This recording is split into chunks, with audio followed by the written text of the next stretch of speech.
Il se trouve être la personne qu'on va recevoir pour la formation du 25 mai au niveau de la pérennité, oser et accompagner le changement. Alors, comme on se trouve être dans le mois un peu à cette thématique-là et que on risque d'entendre passer certains éléments intéressants qui pourraient nous servir à rebondir là, lors de la formation. Pierre est branché avec nous ce matin, directement de Montréal. Alors, sans plus tarder, je vous laisse les filles présenter votre affaire un peu mieux. Déjà, on a, juste vous dire, là, on a 3 personnes. Donc, Geneviève Arpin, qui est directrice adjointe, Nancy Gauthier, qui est directrice. Les deux sont du côté, tiens, voilà, Nancy, qui sont du côté des ateliers Camille. Donc, je vais vous laisser présenter davantage les ateliers Camille, si vous voulez.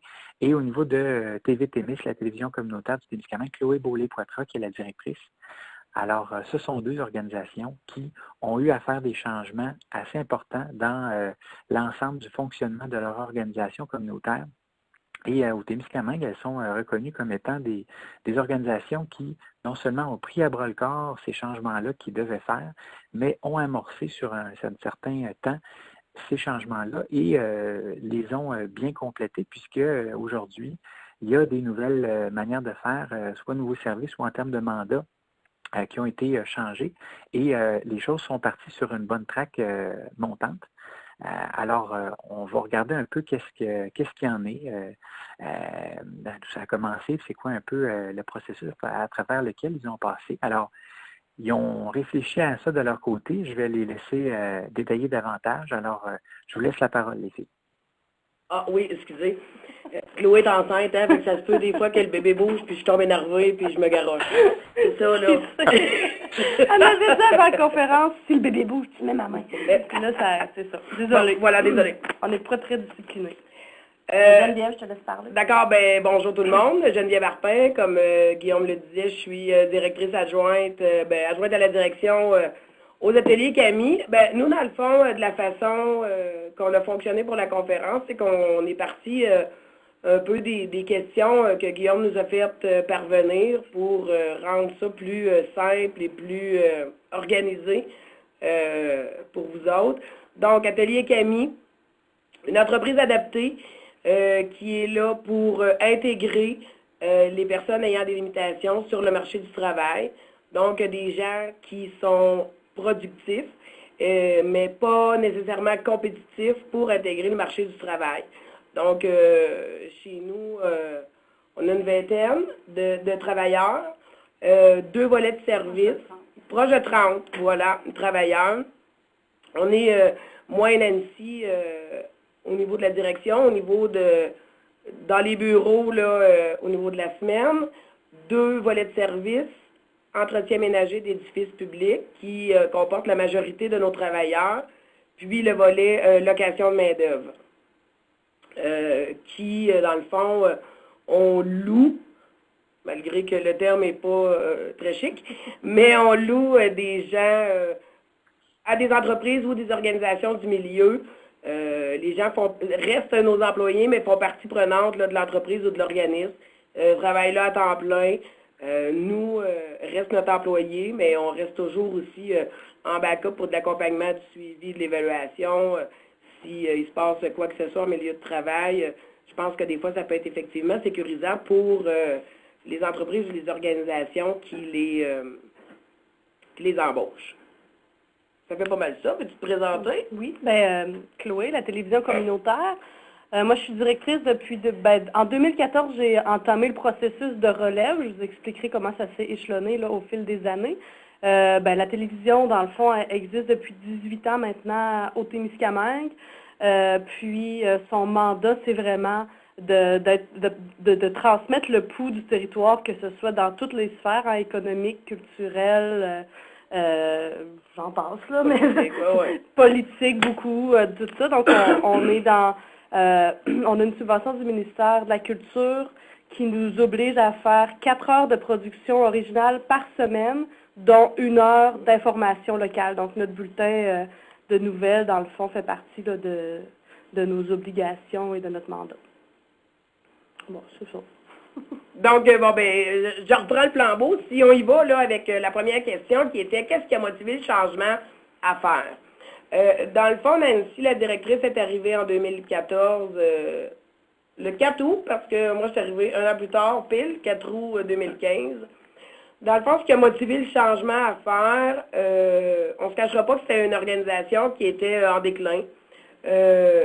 Jadis, naguère, un des volets de service, c'était une usine de bois, une usine de palettes. On se rendait compte qu'au Témiscamingue, la majorité des gens pensaient que ça existait encore ou que les ateliers Camille étaient une usine de bois, parce que ça fait des années que ce volet-là de service n'existait plus. Donc, une visibilité qui était presque nulle sur le territoire. Bon, c'est ça. Les gens pensaient qu'on était fermé ou qu'on opérait encore une usine. On avait, au fil des années, avec l'organisation à déclin, bon, on s'est vite rendu compte qu'il y avait un manque de crédibilité auprès de nos partenaires.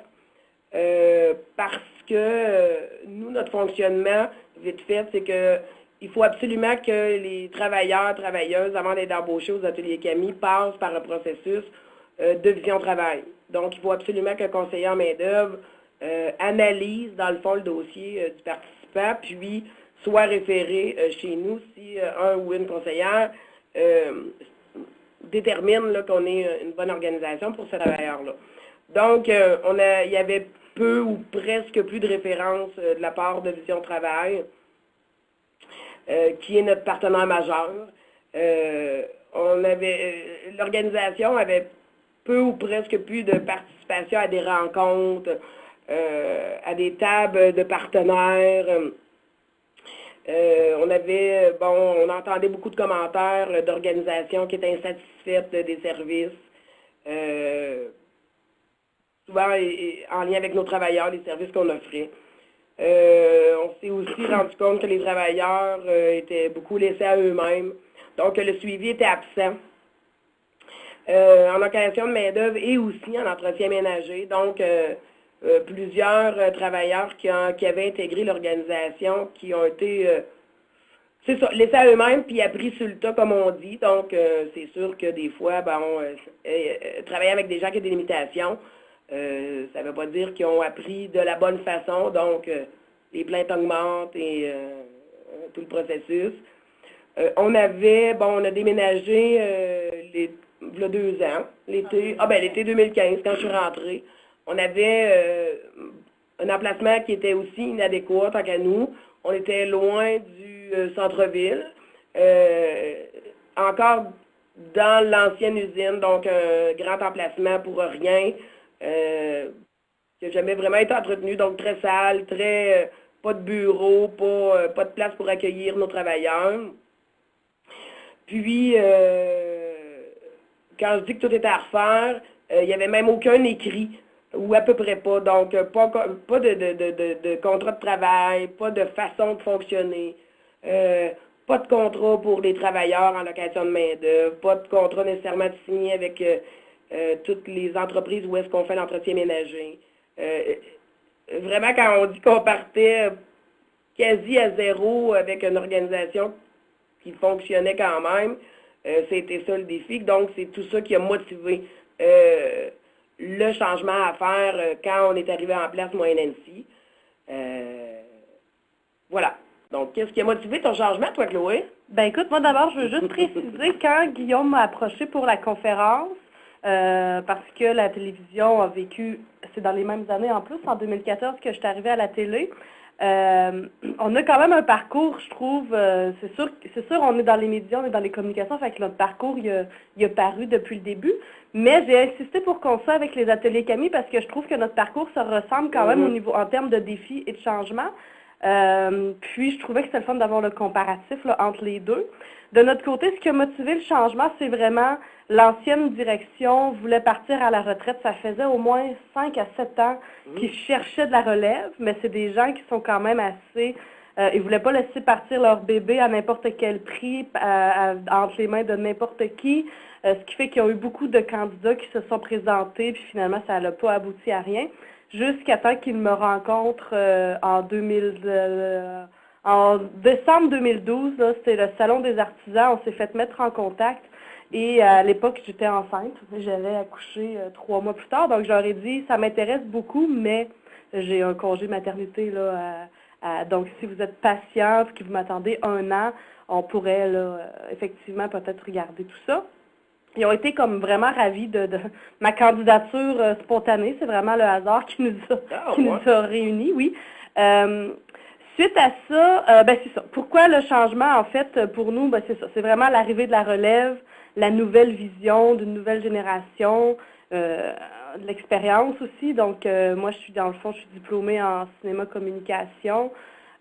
Puis Frédéric Patoine, mon collègue, qui lui est diplômé en production télé, carrément, tandis que l'ancienne direction, c'était déjà il y avait 60 ans quand ils ont décidé de partir une télé, il n'y avait aucune expérience là-dedans, ils se sont vraiment débrouillés avec les moyens du bord, mais ils ont fait des miracles en 16 ans, ils ont vraiment maintenu la télévision.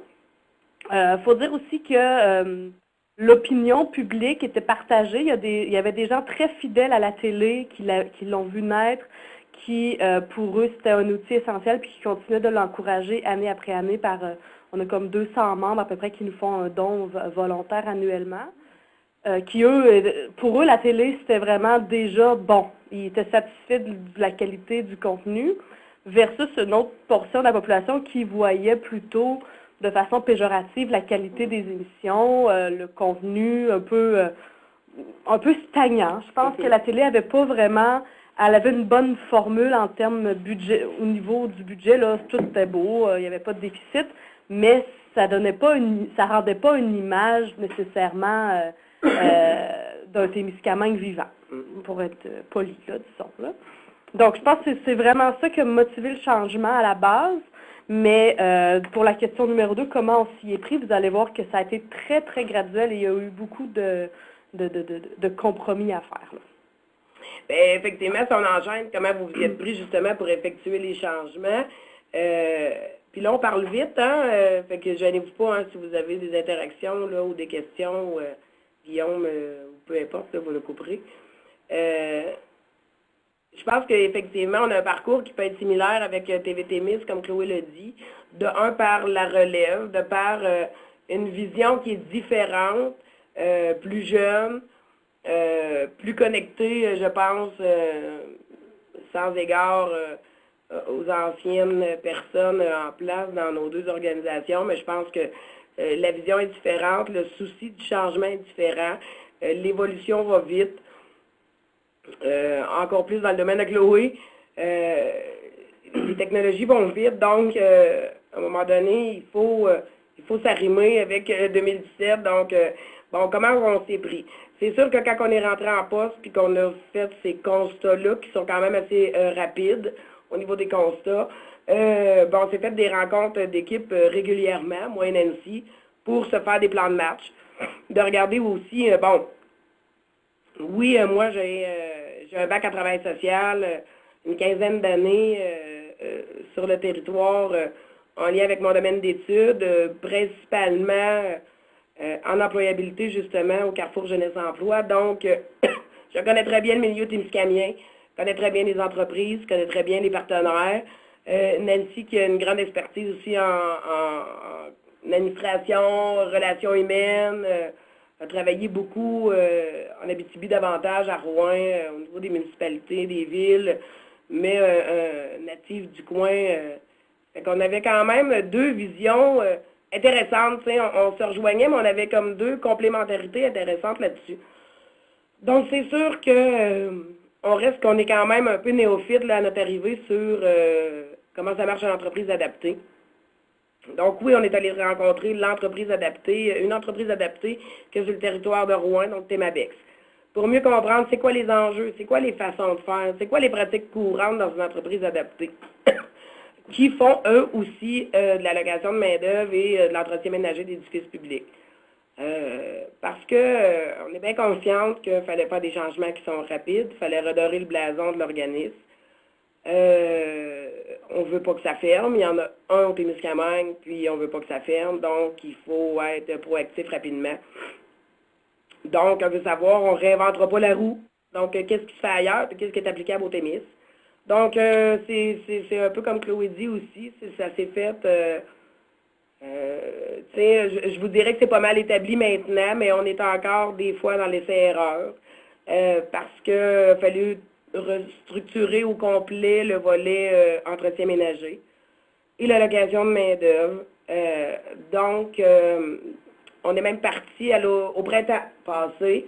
On est allé parti en road trip, moi et Nancy, à Montréal, un peu partout, pour Montréal, l'Outaouais.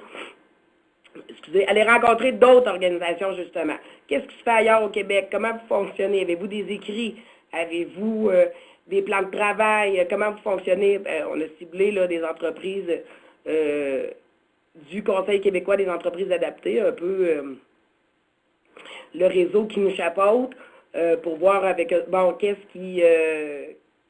quelles entreprises adaptées font comme sensiblement offrent le même service. Je parle depuis tantôt d'entreprises adaptées. Par contre, on est des organisations à but non lucratif. On fait partie plus du volet économie sociale. Donc, oui, on est subventionné en partie par le ministère de l'Emploi, Solidarité, ou en tout cas, ils doivent avoir changé de nom. Je ne fais plus tout le temps le nom des ministères. Mais c'est différent des organismes communautaires. Mais oui, il faut faire des sous, mais il faut que les sous servent à la cause. Donc, notre différence est là aussi. Moi, mon bagage était beaucoup plus dans les organisations communautaires qui étaient subventionnées par l'Agence de santé dans le temps. Donc, fait, comment ça fonctionne tout ça? On a utilisé, comme je l'ai dit, beaucoup notre réseau provincial, le Conseil québécois des entreprises adaptées, pour se faire baquer là-dedans, pour mieux comprendre. On avait quand même une bonne idée, mais mieux comprendre le fonctionnement d'une entreprise d'économie sociale. Oui, on a travaillé beaucoup avec nos partenaires du milieu. Beaucoup de rencontres, beaucoup de rassurement, ça se dit vraiment pas. Mais pour s'asseoir, pour clarifier nos besoins, pour clarifier nos attentes, pour dire on est une nouvelle équipe, on est là pour évoluer, on est là pour remettre un peu sur la map les ateliers Camille. Donc ça a fait beaucoup de bien. Les gens étaient contents qu'on entreprenne cette démarche-là, contents de voir qu'effectivement, on était une belle équipe solide, remplie d'idées, avec plein de bon vouloir pour dire, on repart ça, comment qu'on s'enligne ensemble. Donc, vente de l'ancien bâtiment, déménager dans des locaux beaucoup plus près du centre-ville, beaucoup plus aménagés. Là, comme c'est là, on est dans notre espèce de salle de conférence, parce que nous, on est seul Nancy toute la journée, mais notre gang d'entretien ménager arrive entre 4h et 5h pour partir, parce qu'ils n'ont pas le choix de faire ça le soir quand les entreprises sont fermées. Donc, il n'y avait pas de place avant pour arriver pour se faire un esprit d'équipe avant de partir, puis se rassembler. Fait que, tu sais, on est vraiment dans des bureaux beaucoup plus conviviaux, beaucoup plus chaleureux. On a de l'espace. Ça aussi, ça a ressoudé davantage les équipes. Fait que, grosso modo, c'est comme ça qu'on s'y est pris là, au fil du temps. Moi, j'ai une question, Geneviève. Oui. Comme vous êtes un OBNL, vous avez un conseil d'administration. Oui. Comment s'est fait la transition? Est-ce que vous aviez encore comme un conseil d'administration vivant qui a repris, qui a suivi, ou ça a tout a changé du tout au tout? Le conseil d'administration a changé en partie, mais c'est ça, était aussi impliqué dans le déclin. Je pense qu'à un moment donné, la direction en place avant ne mettait pas d'efforts nécessairement à consulter, à mobiliser, à alimenter le conseil d'administration. Fait qu'au fil des années, tu perds de l'intérêt aussi. Donc, fait que c'était des gens qui n'étaient pas mobilisés, qui n'étaient pas, à la limite, qui ne comprenaient même pas peut-être ce qu'ils faisaient autour de la table. Donc, ça aussi, c'était une bonne question. C'est un défi aussi pour Nancy, encore un défi d'essayer de changer les mentalités, de remettre des gens différents, de dire comment ça fonctionne. Ça, c'est tout un travail. Je vous dirais que c'est en grande partie l'équipe de travail en place qui a davantage fait les changements. Bon. Ben dans le fond, nous, comment on s'y est pris? Ben, même chose, là, nous, on avait un excuse-moi, Chloé, je fais juste vous sensibiliser au temps. Il est 9h36, donc il nous reste à peu près une demi-heure là, pour l'ensemble de tout ça. Fait que je fais juste vous le mentionner comme ça là, pour qu'on le sache. Pas de problème. Dans le fond, c'est ça. Nous, notre CA aussi là, qui était en place, en fait, était quand même assez solide, assez efficace, mais faut dire que c'était vraiment la direction qui prenait la plupart des décisions. Comment il a fallu qu'on deal avec l'ancienne direction, en fait, puis ça, faut que je cite Guillaume Beaulieu parce que lui m'a rencontré quand il a su que je voulais prendre la relève de TVT-MIS pour me raconter que lui-même avait été approché quelques années auparavant. Puis il voulait me faire part de ses constats à lui, de pourquoi ça n'avait pas marché de son côté. Puis principalement, c'était vraiment parce que la direction en place n'étaient pas prêts à faire beaucoup de concessions au niveau du changement. C'était vraiment, eux, il y avait leur formule, leur modèle qui fonctionnait depuis toutes ces années-là, donc ils n'étaient pas prêts à ce qu'on mette des changements parce qu'ils avaient peur que le contrôle se perde. Donc, Guillaume m'a quand même beaucoup aidé dans ma réflexion parce qu'il me disait, tu sais, l'entreprise en tant que telle, l'organisme en tant que tel, au niveau du budget, c'est numéro 1, il n'y a pas de déficit, tout se tient, tu n'as pas entre les mains quelque chose qui est en déclin au niveau administratif. Par contre, si tu veux, puis il disait, je sais que tu es quelqu'un qui a beaucoup d'idées, attention, parce que ça se peut que ce soit ça qui mette un frein, eux, à leur confiance.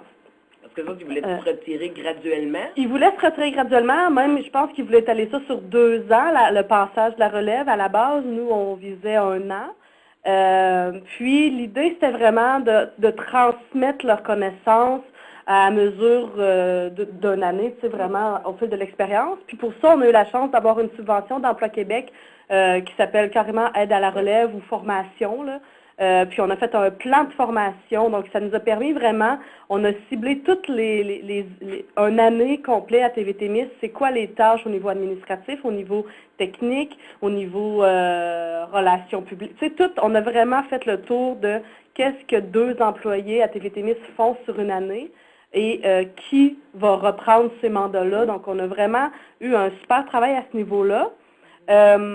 Pour en revenir à la mise en garde que j'avais eue que Guillaume, comment je l'ai reçu moi, si je me suis justement dit, je sortais du RIFT, donc galerie, théâtre et cinéma ici à Ville-Marie. J'étais arrivée au RIFT au moment où on rachetait la portion cinéma. Je me suis occupée de la programmation du cinéma, mais aussi beaucoup du développement de public, pas juste pour le cinéma, mais pour la galerie également, puis pour le théâtre. Et le directeur en place à ce moment-là, c'était une machine à idées, moi aussi. Donc, on a mené de front beaucoup de projets en même temps, ce qui fait que quand Guillaume a fait son intervention, je me suis juste dit, justement, je veux prendre mon temps cette fois-ci, je ne veux pas aller dans toutes les directions. Donc, je vais commencer par suivre le modèle établi, je vais l'analyser, je vais le comprendre, puis je vais voir ce que moi j'en pense, qu'est-ce qu'on garde puis qu'est-ce qu'on jette finalement dans cette façon-là de fonctionner. Fait que ça a été très, très, très, très, très graduel. Je vous dirais pas que ça a été facile au niveau du moral parce que des fois, c'est comme si je me suis censurée pendant 1 an. Excusez, ça n'a pas rapport. Oui, je me suis beaucoup censurée au niveau de mes ambitions. Puis quand j'ai rencontré Frédéric Patoine, qui est mon collègue qui a pris la relève avec moi, dans le fond, lui, il est arrivé comme quelques mois plus tard dans le processus. Ben, tu sais, quand je l'ai rencontré, je l'ai mis en garde aussi de dire, tu sais, faut vraiment y aller tranquillement avec eux, puis faut pas leur faire peur avec nos grandes idées, puis tout ça. Donc, tu sais, il y a eu un côté très, très psychologique là, dans ce changement-là. Mais malgré tout, tu sais, bon, on voulait pas les brusquer, mais en même temps, on voulait pas perdre leur confiance. Donc oui, il y a des trucs qu'on a comme un peu travaillé en cachette, si on veut, comme on avait des plans, on rencontrait des partenaires qui, eux, avaient hâte là, que ça change, là, tu sais. Puis on leur disait, ben, dans 1 an, là, on sera plus près, mais là, pour l'instant, on prend vraiment leur rythme à eux pour après ça se l'approprier. Donc, c'est vraiment une stratégie, je vous dirais pas que je vous la suggère, mais dans ce cas-là, c'est pratiquement nécessaire. Ensuite de ça, ben, on a fait des analyses. Tu sais, moi, j'ai fait le portrait sur un an. C'est quoi le travail qui est mis dans le bulletin de nouvelles. C'est sûr qu'on avait une grosse mise en garde de la télévision, puis c'est vraiment une réalité. Là, il n'était pas dans le champ, l'ancienne direction. On doit faire 4 heures d'émission par semaine originale, mais on est 2 employés, on n'a pas un budget pour plus d'employés. Si on veut de la qualité du montage, donc c'est pour ça qu'ils prenaient des raccourcis, c'est pour ça qu'ils filmaient une conférence, puis il n'y avait pas de montage, puis tu écoutais la conférence de A à Z comme si tu y étais. Tandis que si on veut faire une émission avec du montage, je vais vous donner un exemple bien concret. L'été passé, on a fait un talk show. On ne l'a pas filmé en direct parce que techniquement c'était trop compliqué, mais on préenregistrait. Donc sur une journée, on enregistrait 3 ou 4 émissions. Mais l'émission, un coup qui était enregistrée, on avait 2 employés, 2 étudiantes à temps plein pendant une semaine qui montaient 1 heure d'émission. Puis là, on ne parle pas d'une émission avec tu sais, je veux dire, c'est des gens qui parlent avec quelques plans de coupe, puis la qualité du son, tu sais, mais pendant une semaine complète, j'avais 2 employés, mettons une employée et demie, là, il y en a d'autres qui étaient affectés à d'autres trucs, qui travaillaient, puis là, il fallait que l'émission soit prête pour le dimanche, puis tu sais, souvent, le samedi soir, là, il était encore en train de travailler dessus. Donc, pour vous dire, on parle de comme une 60aine d'heures pour une émission d'1 heure, sans compter le tournage. Donc, c'est sûr qu'avec des expériences comme ça, on est arrivé au constat que, effectivement, on ne peut pas faire 4 heures d'émission par semaine avec seulement 2 employés. Sinon, oui, je vous dirais pour comment on s'y est pris, c'est vraiment, puis on est encore à l'analyse, je vous dirais pas qu'on a atteint tous les changements qu'on a dans notre vision, mais graduellement, c'est vraiment, on fait des expériences, essais-erreurs, on comptabilise l'heure qui a été mise, le budget qui a été mis, le gros consensus qu'il fallait faire avec l'ancienne direction, c'est que nous, on voyait au niveau du revenu que la vidéo corporative, donc, était une avenue de financement intéressant, alors que pour eux, ils voyaient ça comme que ça allait monopoliser notre temps pour peu de revenus. Alors que nous, notre vision de leur méthode de financement, c'est qu'ils préparaient un télédon annuel qui permettait d'amasser entre 12 et 15 000 $, mais qui passait 4 mois à préparer et plus pour une journée de diffusion complète.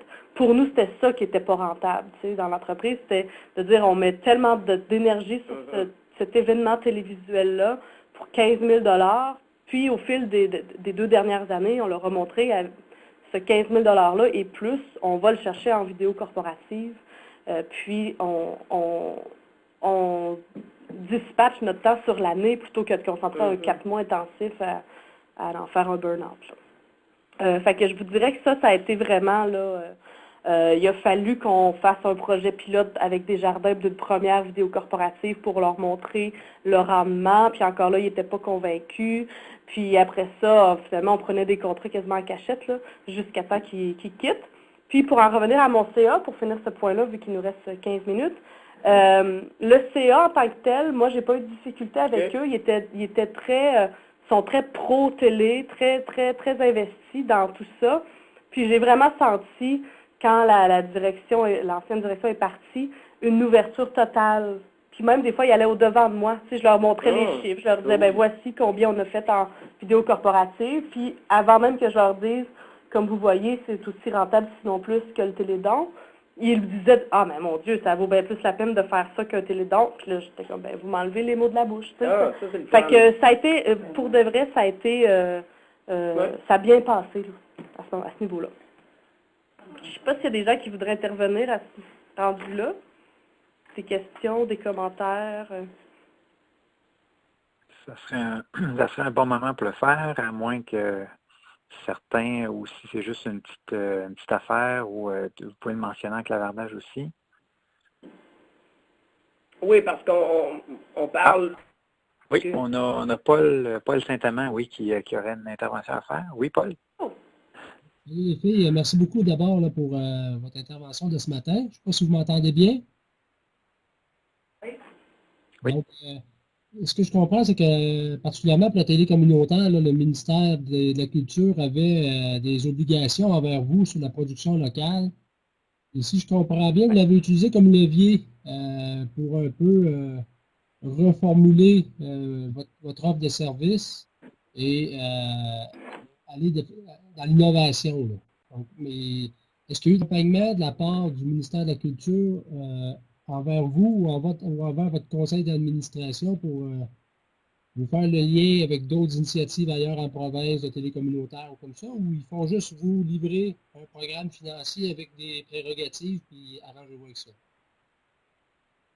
Ben, en fait, il y a l'Association des télévisions communautaires autonomes du Québec, dont on est membre, puis qui font aussi partie du processus de changement parce que moi, je suis, dans le fond, annuellement, la télévision se rendait à un congrès.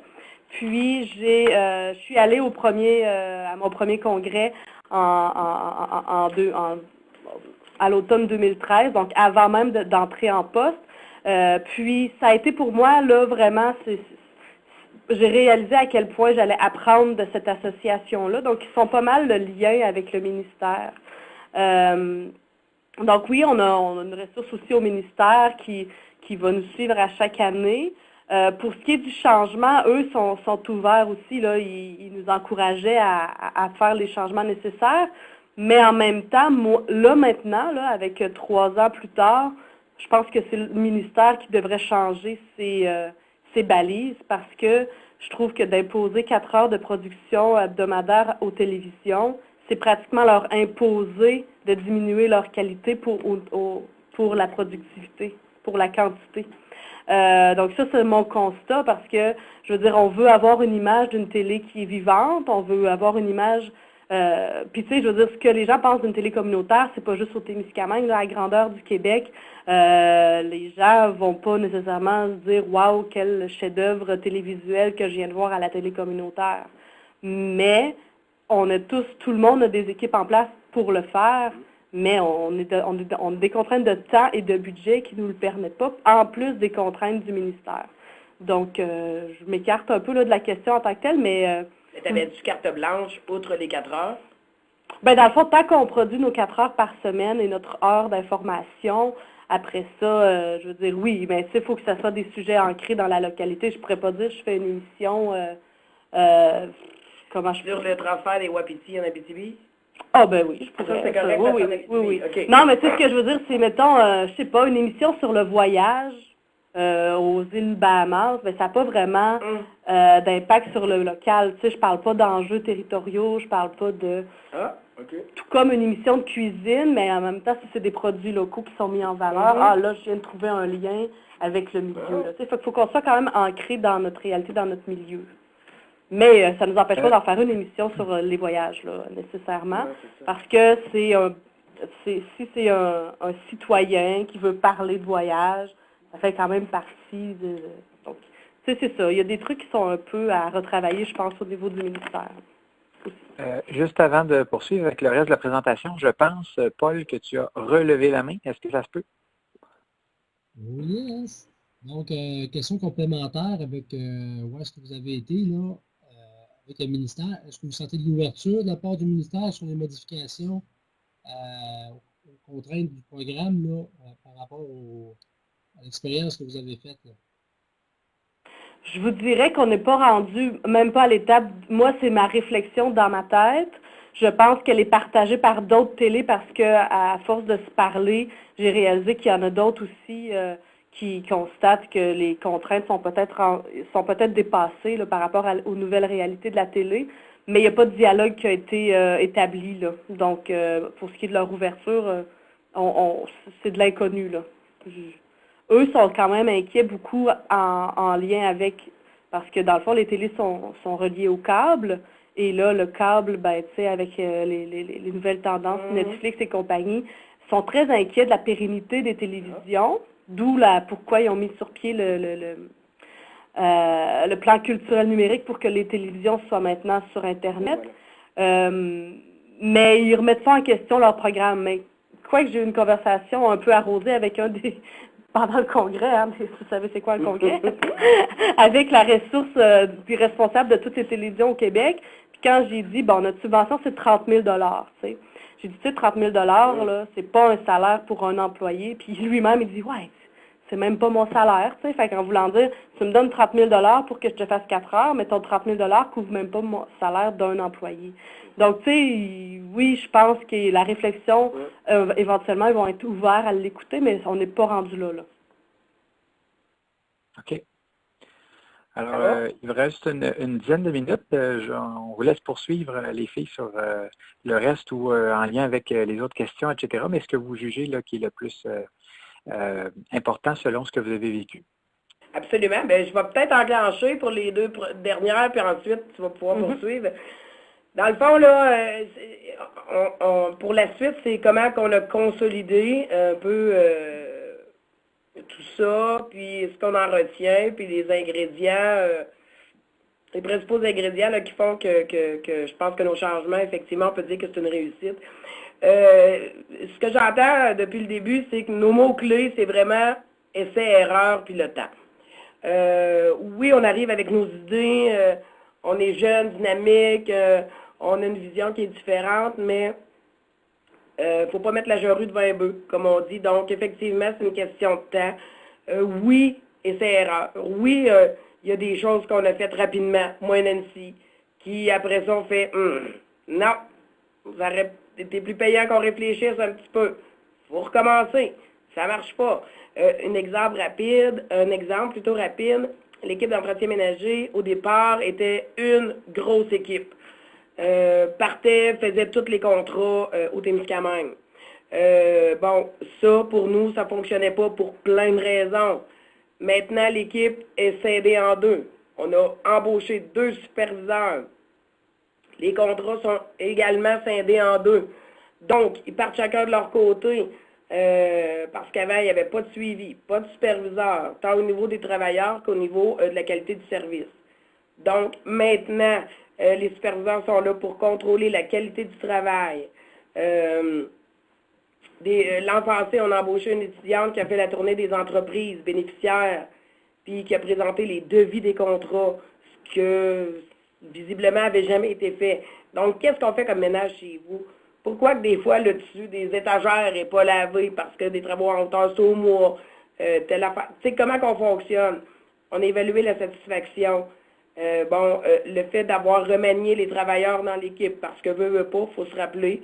Puis ça aussi, ça va être en constant, c'est toujours une petite voix qui nous dit tout le temps, n'oubliez pas les filles, vous travaillez avec des gens qui ont des limitations, des vulnérabilités.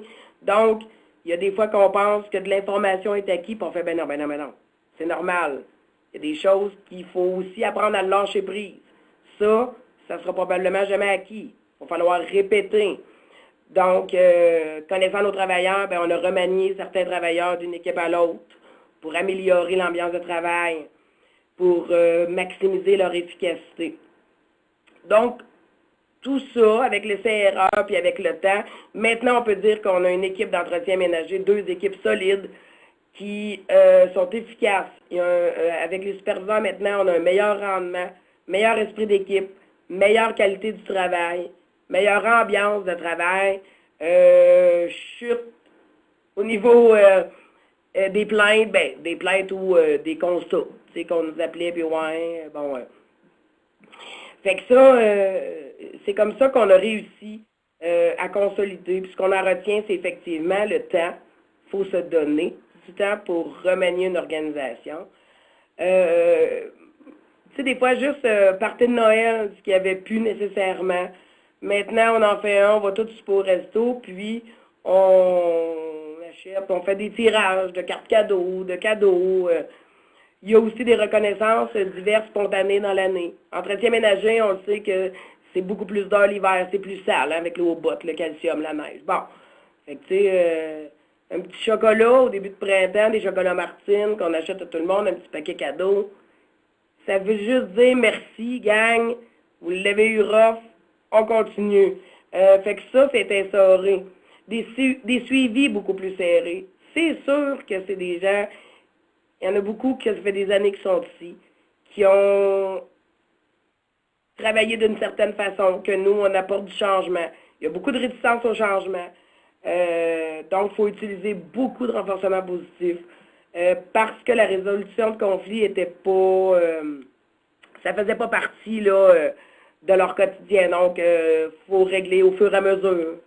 Fait que c'est ça. Fait qu'il faut se parler. La communication, il faut se parler. Il faut que les gens comprennent qu'on est là pour leur bien, pour la visibilité de l'organisme. Fait que c'est sûr qu'il y a toujours des accrochages. On dit souvent qu'on éteint des feux. Mais il faut les éteindre quand ça arrive et non laisser traîner comme ce qu'on s'était aperçu qui se passait. Donc, pour terminer pour ma part, les ingrédients principaux, c'est ça. Il faut axer, pour notre part, il faut axer sur l'humain. On travaille avec des gens. Donc, oui, on est 2 employés avec des forces complémentaires, comme je le disais au début. On mise sur le social sans négliger l'économique parce qu'on a une mission d'économie sociale. Donc, autant l'économie que le social. Être à l'écoute des employés. Toujours rester proactif. Avoir toujours en souci qu'on peut faire du développement. On peut réfléchir si notre clientèle devient de plus en plus lourde, si on commence à s'apercevoir qu'est-ce qu'on va faire. Il faut toujours être en mode de réflexion. Il faut se concentrer, il faut rester informé. Il faut parler avec nos partenaires. Puis s'organiser pour parler de nous. Donc, je pense que c'est ça la clé du succès. Donnez-vous le temps. S'il y a des changements qui s'imposent, puis n'ayez pas peur de faire des essais-erreurs. Voilà. Super. Écoute, on a quand même sensiblement les mêmes ingrédients. Au niveau de la consolidation, pour nous, ça a vraiment été toujours un souci du budget. Donc, pas engager des dépenses si on n'a pas le budget nécessaire. Donc, il y a eu beaucoup de jeux de casse-tête à dire à ce niveau-là. Mais comme vous l'avez vu, mettons, télédon versus vidéo corporative, pour nous, ça a été comme l'effet de levier de ce côté-là. Ensuite de ça, engager une 3e personne, pour nous, c'était un impératif. Ça aussi, ça s'est fait graduellement. Donc, on a engagé quelqu'un 6 heures semaine pour la comptabilité. Ensuite, 10 heures, là, est rendu à 20 heures. Ce qui est vraiment... ce qui a libéré mon cerveau, carrément. Parce que là, tu sais, je portais beaucoup de chapeaux. Ensuite de ça... des pigistes. Ça, c'était un autre, parce qu'au niveau du montage, on vous disait c'est beaucoup d'heures pour une seule personne qui est Frédéric au montage. Donc, nos étudiantes, maintenant, on les engage à l'année vraiment à la pige. Donc, il y a un truc à filmer la fin de semaine. Nos étudiantes vont y aller. Il y a du montage à faire. Frédéric, il y a du rattrapage à faire en montage. Il va envoyer ça, vive la technologie. On envoie ça par WeTransfer. Les étudiantes nous envoient ça. Donc ça, on a développé un petit budget pour ça parce qu'on ne pouvait pas promettre un budget à temps plein à un employé sur une année. Donc, on y va graduellement comme ça. Oui, puis ton employé n'est pas obligé d'être dans tes bureaux. Non, exactement. Sauf qu'on a mis une politique au niveau de, vu qu'ils utilisent leur logiciel personnel, leur ordinateur personnel, on leur donne une petite, on a fait un budget pour ça. Mais tu sais, tout ça, c'est très graduel. Puis être aux études à Sherbrooke, puis continuer. Exactement. Au lieu de travailler dans un casse-croûte, ben, tu fais du montage. Ah, c'est cool. Ensuite de ça, c'est sûr que la complémentarité des employés, ça, vous l'aviez soulevé dans vos trucs. Ça a été un ingrédient important pour nous pour la réussite. La confiance du CA et du milieu. Donc, nous, on a des partenaires qui vraiment nous ont fait une pleine confiance dès le début. Ils ont été patients aussi d'attendre qu'on soit prêt. Pareil. Puis sinon, une étape à la fois, là, ça, c'est vraiment... puis analyser l'étape là, avant de la faire.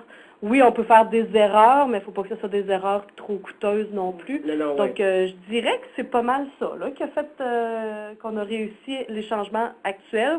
Mais pour nous, c'est pas terminé. Là. On a encore des changements. On n'a pas atteint la vision qu'on avait de la télé, puis on a encore du travail à faire. Bravo les filles. Super. Yeah.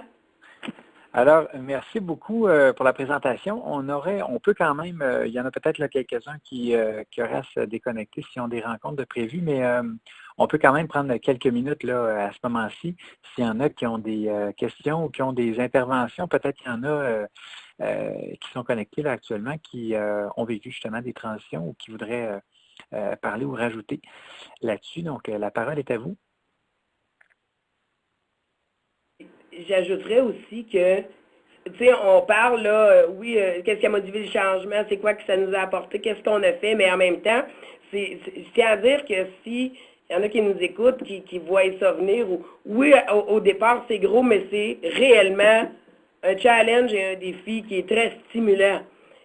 C'est très valorisant, c'est très enrichissant parce qu'effectivement, on a la confiance des partenaires sur notre milieu, on est connu du milieu, puis en même temps, ben, quand tu as plein de choses à refaire, tu as l'impression de faire partie de l'histoire de l'organisation, puis de dire, wow, tu sais, on va le mettre un peu comme nous, on pense.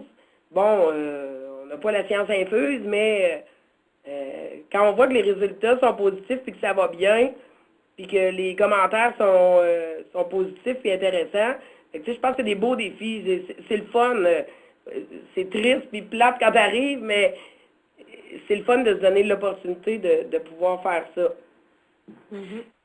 Avant de passer le micro à Gaston, qui a une question, il y a Paul Saint-Amand qui a dit « Merci, mesdames, vous êtes très inspirantes, très intéressants, les ateliers Camille. Je vais te contacter, Geneviève, dans les prochaines semaines. » Alors, on va recevoir un appel.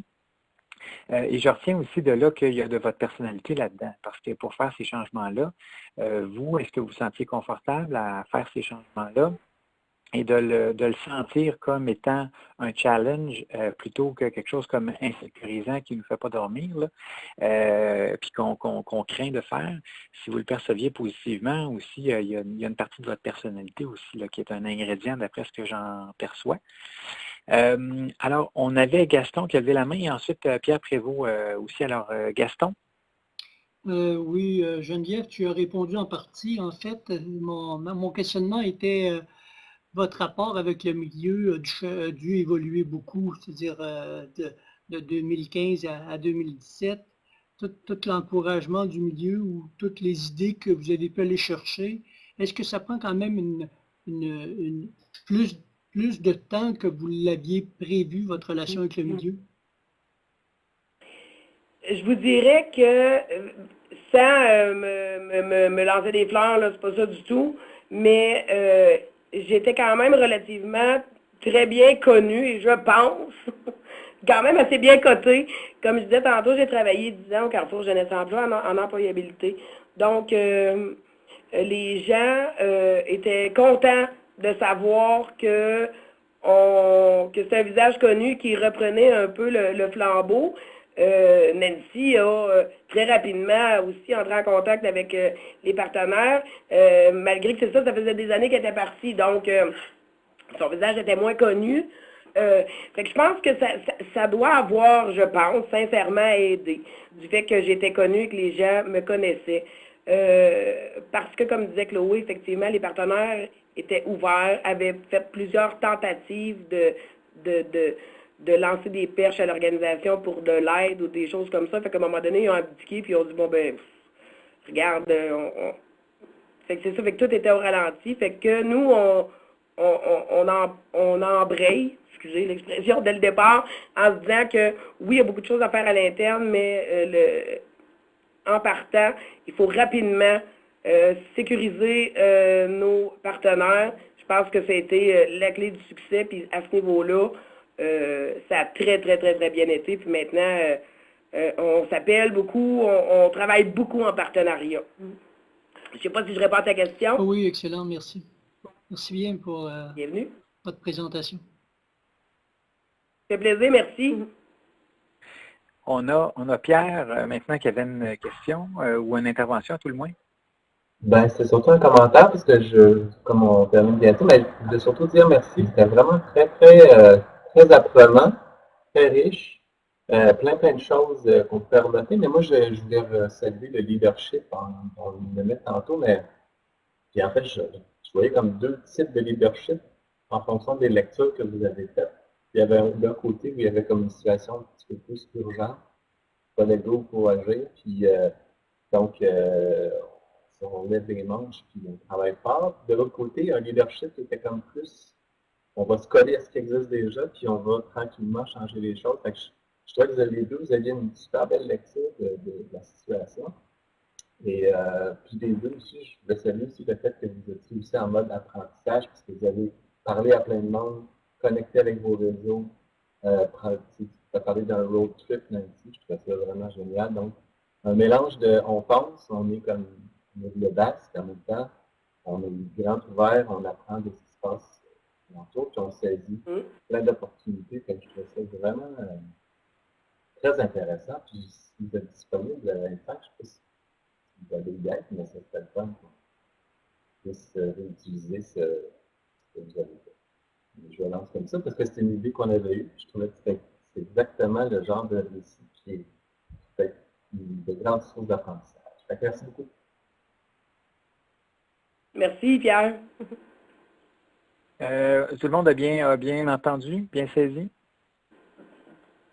Quelques brides qu'on a manquées, là, mais l'essentiel du message, on l'a capté, là. OK, parfait. Puis effectivement, sur les éléments de leadership, et c'est intéressant aussi parce que ça veut dire que vous n'êtes pas rentré en vous disant, à la lecture que je fais, il y a des changements à faire, je suis un dictateur, je vois ça de même, on part de même, puis on y va, puis bingo.